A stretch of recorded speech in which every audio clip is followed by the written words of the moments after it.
Hey guys, welcome back to K&S Get Out. It is a beautiful day out here. Definitely feels like fall instead of summer.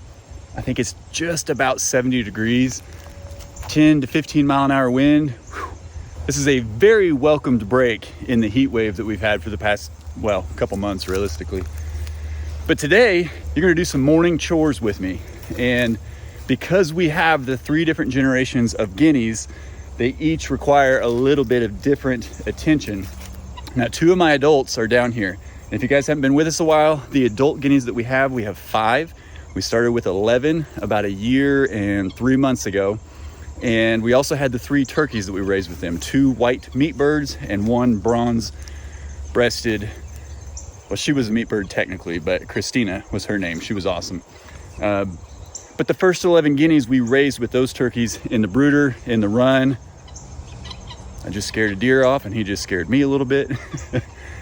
But they, the guineas acted a lot like the turkeys, and technically it was to their demise eventually. But they are great free rangers. And so each morning we give them some wormies, as we call them. And I do have to thank you guys. Actually, the vast majority of the worms that we give to all of our birds have been sent by you. And they're a pretty expensive treat. So thank you very much. The adult birds, they're not big. They don't get very many because they're high in protein, but we like to train the younger guineas with them just to kind of let them know, like, hey, this is your home. We are your caretakers. And we think that's what helps encourage them to continue coming back here and sticking around our land. It worked with the first round. We're trying it with the new 9, and we'll be doing the same thing with the new 9 times 2. You know, the Keats and the brooder. So what are we gonna do today? I've got to get these guineas out. We've been getting a few of them out at a time, and they basically will just kind of hang out around the run. They do wander, depending on how many I let out, they will wander down there. And then when Bruno's out here, they like to get up in that tree, or they'll get up on top of the run.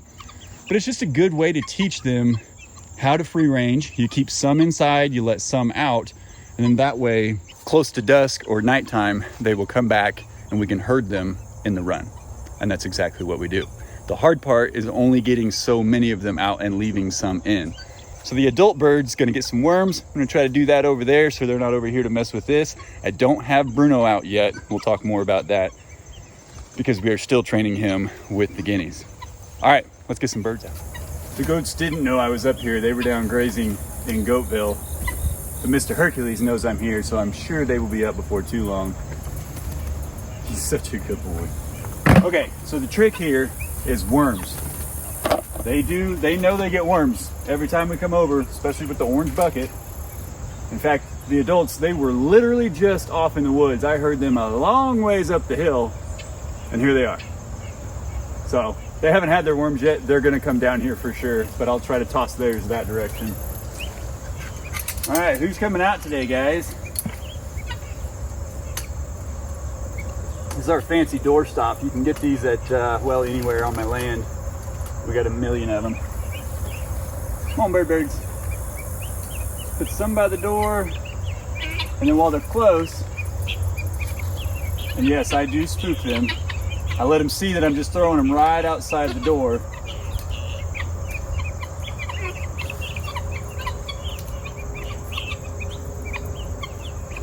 And then there is a special tool. It's called a stick. Ours happens to be a golf shaft with a grip on it. Not intended for this purpose, but that's what we use it for. And now it's a patience game. Come on, birds. And what I try to do is let them kind of stick their heads out, see, he or she knows. And I have no idea, guys, which ones have been out before and which haven't. They will all run out. They like to move as a unit. So I try to get I want 4. 4 is the magic number. But you gotta let about 5 or 6 get through the threshold. Keep going, birds. There's plenty of worms there.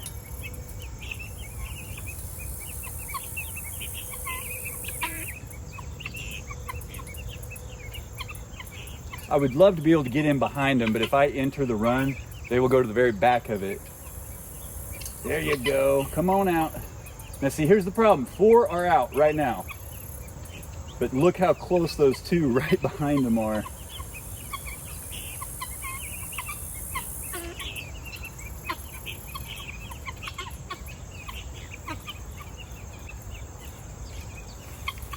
There's 3.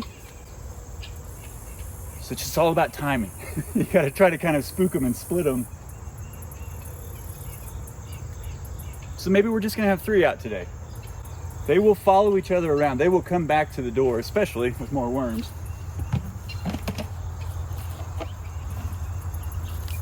Come here, birds. Oh, here come the adults. I'm gonna toss them some worms. Here you go, guys. I'll tell you what, I think 6 and 3 is a good split for right now, because there's more to having these 3 out than just them being out. Again, we'll get to that in a little bit when Mr. Broonman is here, as you could imagine. What's up, big birds? Gray man, do you want some of your own worms, bub? Gray's a little special. They kind of pick on him. Come here, bud. Gray. Come here, buddy. You can do it.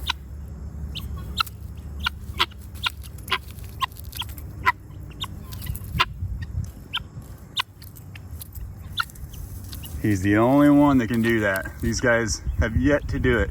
Come here, Loretta. You crazy bird, you. How you're still alive, I don't know, but I'm thankful that you are. Bob, right behind her. Come here, Loretta. So Gray gets picked on. That's Bob. Shannon came up with Bob for big old bully. That one right there, the far left one, the farthest one away from me, those are 2 of our Bobs. They pick on Gray. We show Gray some extra attention. The camera's scaring him a little bit. Are you shy, buddy? Come here, big guy. I know, they're all right here. These guys are so fast. Like, we can let Dad's chickens eat worms out of our hands, but these guys are a whole new level of fast. All right, buddy, here you go. Here you go, guys. Eat those. Leave Gray alone. Let Gray have his. Bob, stop thinking about it, Bob. Stop thinking about it, Bob. You're thinking about it. So yesterday, I had, how many did I get out? I think I already told you this. I had 6 birds out. So I had the exact opposite of what I have now. And what I liked about that was the adult guineas came over here, specifically Bob and Loretta, and they kind of harassed the ones that I had out a little bit. Not bad, just kind of, they were very curious as to what was going on. There's Bob chasing Gray. And see, I'm curious if these guys will try to blend in with that bird herd or if they will stay their own bird herd. Same with the new 18. The nice thing about them being 9, these 5 have so much more experience in life, guys. If you've been with us this whole time, we have lost all the other birds. I mean, it's a part of nature. It is what it is. They're free rangers. You cannot watch them all. But I want to make sure these guys are accepting of the new guineas. And so far, it's not bad.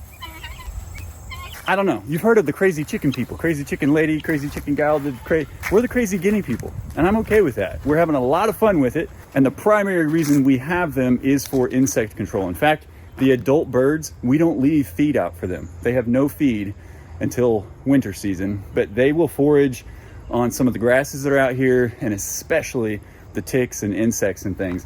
And they love chasing grasshoppers across the fields. It's one of their favorite things to do.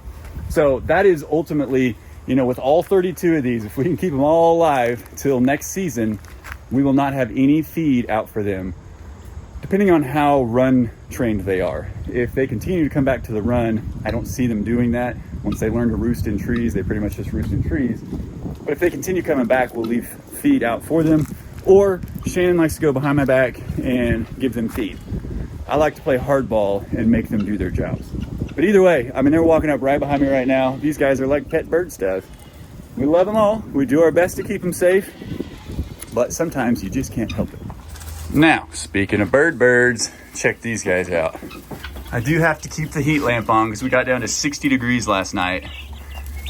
And they're not quite ready for that, but look how beautiful these guys are. I tell you what, in the last, I'm gonna say today's day 3, we have seen the most development of their feathers, the coloration in their heads, like the stripes, the black and brown stripes on the top. Unfortunately, I don't think we're gonna have any grays, whites, anything different than what we've got. There is no way we're gonna be able to tell all 32 birds apart once these guys are full grown. I mean, absolutely no way. So unless they have special personalities, and we're not gonna put leg bands on them, we're not gonna put necklaces on them, or tracker, you know, no. To be real honest, I don't know that I could catch all these guys by hand right now. Like today and tomorrow might be the last days that I can. I used that bar that I've got holding up the heat lamp with the previous guineas as a roosting bar. I put across here, and that gives me a good indication as to when they can fly, when they like to roost.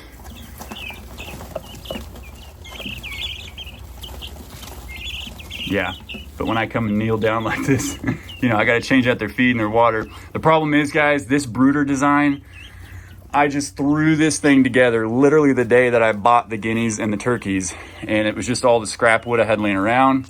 It serves its purpose very well, but it is not conducive for cleaning out. At least there's no simple method for it. So I'm thinking through a new brooder design. Shannon and I have been talking, either building one that I can attach to this that has some kind of divider in it so I can move the birds over to the other side, clean out one side. But I've got to get this part of the process out of my shed. So we've even been talking about changing the function of what was going to be the chicken coop into being just a bird coop, and kind of letting it evolve into what it needs to be for what we need it to be. So, you know, we're just taking it one day at a time. We're learning. These 18, those 9, they all hatched from our guineas. We had to obviously buy from the store and a farm the original 11, but our goal is to keep hatching our own guineas. So we need you guys to stick around, and we need you to use a nest near us. One thing I do want to mention, you know, a lot of people are deterred away from guineas because of the noise. I have to admit, for one, you kind of get used to it. And if you have enough land and they can be far enough away from you, it's not too bad. Also, as they get older, they are better at alerting only when necessary. And I was reminded of that yesterday when I had 6 of the new 9 out and 3 in the run. The 6 went right down past the run and started alerting. And to some extent, it's them learning. They can make so many different sounds. But basically, the 3 that were in the run were screaming down at the other 6. The other 6 were screaming back up at them. And then I kind of remembered what it was like raising the guineas in the first 6 to 8 months. They are noisy, and they do go off for absolutely no reason at all. But our adults, well, they still go off for absolutely no reason at all from our perspective. But typically there's a reason from their perspective, and it's a lot less frequently and for shorter duration than when they're younger. So if you're thinking about getting into guineas, just know they get you used to the sounds, they get used to the sounds, and then they subside a little bit. And you can actually start to trust them. If they're going off, you start to hear and understand the different screeches and squeals, and you know when you need to grab a freedom stick and go running to make sure they're okay. But if you guys remember, we had our last nest here. Some of y'all were asking this in the comments and in the premiere, and I have to admit, I kind of forgot how much we told you, but there was a nest inside here, and this is when we lost Loretta twice. In fact, we really thought we lost her that second time, and we just laughed our heads off when she came back. And some of you guys called that. You said, hey, I watched some other channels and they've had guineas leave for a while and they come back. She's back. But there was a nest in there, guys. And Loretta, that girl is feisty. She was laying on that nest. We told you she would come down and the 3 boys would just follow her everywhere and make sure she was safe. She'd get water, food, come back up and lay on the nest. Well, we have a Bruno. Bruno is a 7-ish month old Pitahula puppy. A lot of you have met him, and we're gonna get him out here in just a minute. But my number one training challenge that I'm going through with him, aside from him and Herc getting along, but we've got a pretty good system for that, is properly leaving the guineas alone. Now, he is not out to harm them, so I thought, and I don't want him to, because typically once a dog tastes something like that, it's good luck stopping him for the future. So we are doing our very best to keep that from happening. The problem is he loves to play with him. When he gets the zoomies, wherever those birds are, they know he's coming, and he just runs right through them and jukes them. And he's now He's fast enough to get them. I see that two ways. One, it's annoying. Two, it's good training. Because if they learn how and when to get away from him, because all of our guineas fly, we do not clip their wings. We need them to be able to get into the trees because we have plenty of coyotes, foxes, other threats out here that are a problem.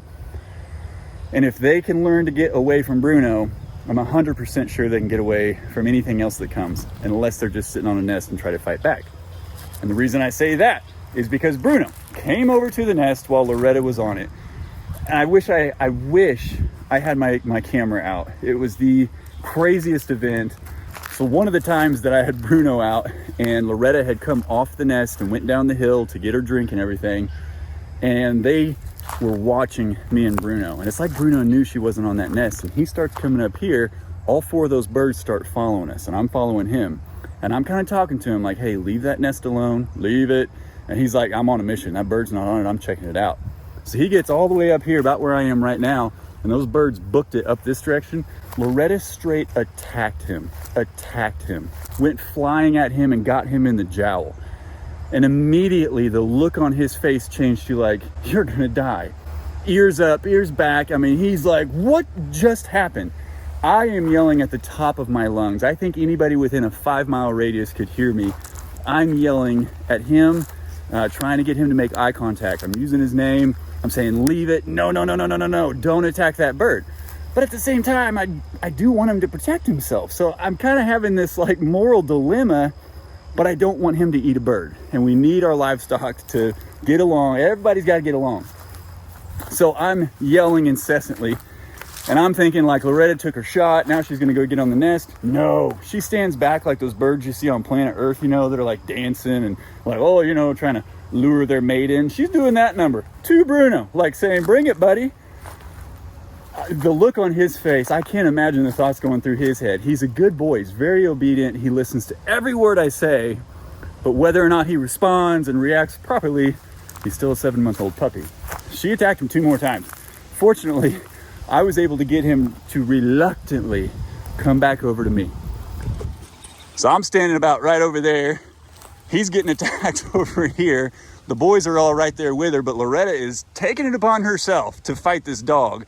And he just, I mean, it took every bit in him to just make his way finally over here to me. I start praising the snot out of him and, you know, like, come on, buddy. But he stops and turns back. He's like, but did you see what that bird, I could kill that bird. I said, I know. So it took a little bit of coaxing when I had him over here. He wanted to go back. I had to do one of those classic, you know, pin the dog down, make sure he knows who the alpha is, who to listen to. And I was so proud. It was such a proud moment. However, for the next few days, this has been about a week or 2 ago, for the next few days, it was very hard to keep him from harassing the birds. Speaking of Bruno, I'm gonna go get him, and then I'll tell you what happened to that nest up there. Hi, buddy boy. Did you hear me out there talking? You're already standing up. That's a good boy, yes sir. Hi, Bruno, man. Hi, Bubba. I know, hey, I gotta get your collar, okay? Because we got the little guineas out. That's a boy. Let's get a drink with Pop. Yes, sir. It's very difficult to get his collar on him before he goes to the bathroom, or he might have an accident in the office. But I'm gonna let him go to the bathroom. You guys don't need to watch that. Try to get the e-collar on him and make sure. Hi, buddy boy. I know it. I know it, big fella. My hands are full, man. Here, let me put this away. Hi, big guy. Hi, Bruno, man. Hi, Bruno, buddy. I know it. I love you. You're such a good boy. Hey, oh, these claws. Oh. Go potty, big fella. That's a good boy. Good potty. Looks over the shoulder to make sure I'm seeing the goodness that he's doing. Whoo-wee. I'm making it awkward, aren't I? Don't make it weird, Bruno. If you missed our last video, guys, we did a lot of cleanup work right here. All this field was grown up, way overgrown. I cut basically the top of that tree down, and Shannon and I threw all of it over on this awesome fire that we had, that we have since relit with the same coals a few different times, and just kind of kept throwing stuff in. but it was a little hot and dry yesterday, so we just kind of let it go ahead and fizzle. But we'll get that going again. Bruno's very happy about it. He's been exploring in here where we made the mess. Hopefully, if the birds, they all 5 have been out running around still, which tells me that there's not a sizable nest somewhere, which with only 2 hens, you know, it could take some time for them to build up a nest big enough to where they feel like they need to get broody with it. And I don't really know when they stop laying, to be real honest. There's a book that somebody sent me that I still haven't read completely, but you know, we kind of have just been learning as we go. And then I, of course, Google everything in the world and I try to reference back to that book. I'll get through the book, I promise. But I don't know if there's another nest right now. If there is, like I said, it's not big enough for one of the hens or anybody to lay on it yet. And they've not really consistently been in one place. And typically when there's a nest, they stay kind of in proximity of that, at least throughout the day. But I have to admit, guys, and I know there are e-collar haters out there. I used to be one. When I lived in the city, before we came out here, before I had a Hercules, and definitely before I had a Bruno, I was so anti-e-collar. But if you do your research, if you train properly with it, you really don't have to use the shock function hardly at all. I mentioned this in the last video. I just got Bruno out, as you guys saw. I went ahead and fed him. I've run him around, played with him a little bit. And then I will sit. I'll just sit calmly, and he knows then I can go explore. And he's done a great job because we took him on the trail, because we've taken him to the front of the property. He's doing really, really well at staying on our land. But I did look up and I noticed I was in front of the camper and he was down past the gate, probably 200 or 300 yards away from me. 250, 300. I don't know. I'm not mathing right now. But anyway, I have worked very hard on his recall, you know, especially without the collar, because he doesn't have the e-collar on very often. In fact, it's only on right now while we're trying to train with the new 9, getting them out and whatnot. So we used it for special functions. However, consistent training, guys, it's very consistent. It's all about consistency. You can't change up the words you use. So I thought I'd test him. I could see him, but I played like I couldn't. And I said, Bruno, come. And I did give him the vibrate and tone on the collar. It's not a correction. It's not a shock. That just lets him know, hey, he wants me to do something. And man, the moment I said it, he starts sprinting up the hill. Then he realized how far away he was and he started trotting a little bit. But he came right back to me, guys. And that is a proud dog training moment, especially when he's just off kind of doing his own thing, but he hears me. I don't know. We love this little big guy. Somebody did ask how much he weighs. I want to say when we took him to get neutered, and that's been at least, golly, month and a half ago, he was 53.6. So I would venture a guess that he's well up over 60 pounds now, because they grow so fast. I don't know that he's going to be quite as big as everybody thought, but I would not complain about that, because the bigger they are, the more they eat, and the harder they are to control when they disobey. But he's in heaven, man. Look at this guy. We love this boy. He is doing amazingly well. And folks have asked, like, what's Bruno's role on the land? I'm like, well, to be a dog. So far, killing it. Now, we just kind of want him to be a country dog. You know, Nala, loved that girl to pieces, rest her soul. She was a city girl, converted to country, kind of, but was a very inside dog, and we just loved her to pieces, and always will. But Bruno, this is all he knows. This is literally the only life he knows. He was born at a neighbor's property up the way, and we brought him here at 4.5 weeks old, which is extremely young, and it is a challenge to do that, but it has fared very well. And he's a very obedient, loving dog. He's okay with folks coming over as long as he knows that we're okay with him. He's a people dog. So you guys know LGD's Hercules. He's a little different. He is a lover. Oh, he is a sweetheart to me and Shannon. That's it. So this guy, he's going to be our family-friendly dog. He's going to be he rode with me on the tractor yesterday to take bales of hay down to the hay shed, and he's just fun. He's fun. And it gives me somebody to talk to when I'm here by myself. Because you know I do. And he talks back. Or maybe it's me talking back. Yeah, don't ask about who talks for animals and all that. I don't do that ever. never. All right, well, I'm not gonna take you through all the morning chores. We did get the goats and Herc out last night for a long graze period, and they loved it. The weather was, it's starting to cool off in the mornings and the evenings, and it's just the perfect time of year around here. But I've got some more stuff to take care of that you guys don't care about. I'm gonna show you that today. And when Shannon gets home, we'll probably get the goats out again. I did get sidetracked when I was telling you the story earlier about Bruno getting attacked by Loretta. Sorry if you can hear the wind. I'm not using a microphone today. I'm trying to be more like Chad. You know, the guy over at Doss Farms? How's it feel? I hope you can't hear the wind. That drives me nuts. You probably can. But, tall grass. Don't bump up on it. That's where your ticks are. But I was telling you the story about Bruno and Loretta, and I am sad to report that a couple days after that incident, and I got him calmed down from messing with her and coming up and trying to get in a fight with her, I noticed we had, well, Shannon texted me while I was inside the camper and she was checking her garden. She said, "You are not gonna believe this, but Loretta is back." 1, 2, 3, 4.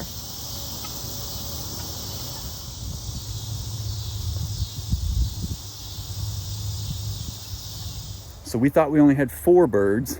We don't really know which hen it was. I really think it was Loretta that he was fighting with. But needless to say, all 5 birds were back. I came up here to check on the nest and they didn't follow me up here. Well, when I got up here, I saw a couple messes of feathers, one on the nest, and I did have Bruno with me. He came up here too. Again, the birds didn't come, so I knew there had to be something going on. There were a couple of small pieces of broken shell. I know that there were at least 14-ish, maybe 16-ish eggs, and there were no eggs to be found. Not a one. Just a few broken pieces. Bruno did, I mean, you could tell he was smelling whatever it was, and he followed out to the wood line. Then he was rolling in something. He came back to me later, had yellow stuff across his chest. I'm assuming he found whatever eggs didn't quite make it home with whoever took it. I don't really know, guys. We've not had a whole nest disappear like that. Typically, the raccoons kind of stir it up. They'll break 1 or 2, leave all the rest of them. Then we find the rat snake up here with 2 or 3 in its belly. But we haven't had a full nest like that disappear. Last night, while the goats were grazing and Herc was out, they were all up over here, and I heard something loud come out of the tree. I think it was this bundle right back here. And I look up and there's a big old healthy wingspan, kind of a whitish color, off-white, and it takes off into the woods. Well, that's our owls. We have 4 owls, 2 pairs out here, and that was one of the owls. So that kind of makes me think that maybe the owl was what got the nest. They can and will, I guess, eat eggs in some cases. I don't know. I tried to do the research and you know, you get all the answers all over the place. But, you know, a lot of times if one animal disturbs the nest and there's something going on, then other predators come in, clean it up. There's no telling. And it typically always happens overnight. And it's really hard for us guys to chase the nests around and then put a camera on and actually see what's going on. But we were not able to collect any of those eggs. But I am happy to report I saw guinea feathers where the nest was. Bruno's pulling sticks out of the old fire over there. He's mad that we threw some of his in. But we typically have always lost a bird when the nest gets attacked like that. And I hate to say that, but you just can't get them to come off the nest. Whatever happened, whatever kind of animal it was, Loretta fought back and she survived. But she knew she had to let her nest go. So still have all 5 adults. We have no active nest that we know of right now. There may be one, but we haven't found it. It's just part of the game we play with our guineas. That's a good boy, buddy. Just watch him. That's a good boy, Bruno. We've been working on this. There's the 3 that are out right there. I just gave him the leave it command. I haven't called him back. I'm okay with him being over there. That's a good boy, yes sir. Look at you listening to me. There's a boy. What you doing, big fella? What you doing up here? You looking for rabbits in them trees? You're so Whoa! handsome. Who is that? You're so handsome. Yeah, I know. Man, a lot better looking than that Bruno fella. Well, you are a lot sweeter. Well, that's true. Just to you guys, though. I know. Hey, speaking of sweet dogs, Yeah. we did almost lose Bruno forever today. What? Yeah. There was a story I haven't told Shannon yet. I've talked to you today, but I thought I would wait until tonight to tell you. About my Bruno? Yeah, about that guy. Yeah. All right. That little Pitahula guy. Yeah, lay it on me. Yeah. He's not out here right now because we almost lost him today. Well, the bird almost got him. That was one that, like, you know, can't believe we survived that. He's tough. But I had the gate open today and we got a delivery from UPS. And I'm watering your garden. He's in the garden with me. And the UPS driver, they're pretty used to coming out here. We have a lot of stuff sent out here. But I actually haven't seen this gentleman before. A little bit older than us. Real super nice guy. Bruno thought so too. Oh no. We're not used to this because our Princess Nala was not the most sociable dog. She was sweet, but she just was like, nah, I love my mom and dad and a few select people. Mr. Hercules only likes her and I, for the most part. Yeah. Bruno loves everybody, everything, every creature, anybody, anything that moves. So yeah, UPS is coming up the driveway. He gives this friendly little honk honk, and Bruno takes off and jumps right in the open door while he's driving. Gosh. Oh yeah. Well, the guy stops, and of course I came out of the garden. And I'm laughing. I was like, "I'm so sorry, man." I tried to get him out. The dude's just laughing. He opens his door to the cargo stuff, you know, and Bruno goes right back there with him. And I'm like, I am so sorry. And then I thought I had him, pulled him back out, had a hold of him, and he was just determined. The guy was getting ready to leave. Bruno runs and jumps back in the truck. And the dude's like, hey, it's fine, man. I get paid by the hour. And I said, well, you may have to pay him because he wants to be your helper I was today. going to say, he wanted to go to work, didn't he? Yeah. It was my gosh. really cute, but it was very frustrating. I didn't have his e-collar on him, so I'm trying my commands, and he's fighting the urge, but he literally wiggles in behind the guy's driver's seat. Oh my gosh. And lays so down Bruno. like, I'm friends, I love you. So That's my Bruno. he asked me for a job application to UPS. UPS or FedEx? It was UPS. Yeah. He said, what can Brown do for me? Oh my gosh. He's turning brown. He is turning brown, but I mean, if we want to put him to work, I'll put him to work. I want him to work out here with us. But yeah, I did not think I was going to be able to get that boy out of that truck. Oh my Get him to gosh. stay home. What a goof troop. He is a lover of all, our most social butterfly. Yep. Well, my day can now start since you're home. At 6 o'clock in the evening. Yeah. Well, I mean, it starts when I kiss you goodbye this morning, but then I'm just counting down till you get back home. I'm counting down So too. are they. babe. They're like, where has Shannon been? I'm counting down too. Trust me. So right now we've got the goats out grazing. I think it's close to about 80 degrees. It was a little bit warmer today, but not too bad. And it's beautiful. The sun is dropping down behind the trees. I guess you probably want to see that instead of us, huh? The goaties are down there grazing, hanging out. Mr. Hercules, I told you, Bruno likes to be in here. This guy is a lizard and rabbit hunter, and he is in Hercules heaven right now. See that tail? That's not because I'm talking about him. That's because he's enjoying what he's doing. Those wrinkles on his head, folks. If you ever see this guy out in public, if he's at the grocery store or something, if he's got those wrinkles on his head, don't talk to him. Do not approach. Those wrinkles are an indicator that something is about to go down. Ain't that right, big fella? Oh, I just love that guy. I can hear his thumper nose going too. Thump, thump, thump, thump, thump, thump, thump, thump. That's a boy, yes sir. You're a good boy. Oh, look at you. Guys, we just love it out here. You know, sometimes you just need a perspective refresh. You come out here, you get the goaties out, you get Herc out, or you get Bruno out, and you just spend time with your loved one, and you breathe, and you pray, and you talk, and you enjoy this beautiful piece of property that we do have, I agree. and this beautiful wife that I do have. Well, and my beautiful husband. Where's he at? Does he know about me?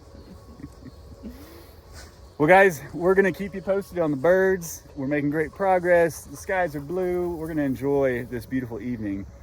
We love and appreciate each and every one of you. We thank you so much for coming along on this journey with us. And as always, we'll see you in the next one. Bye.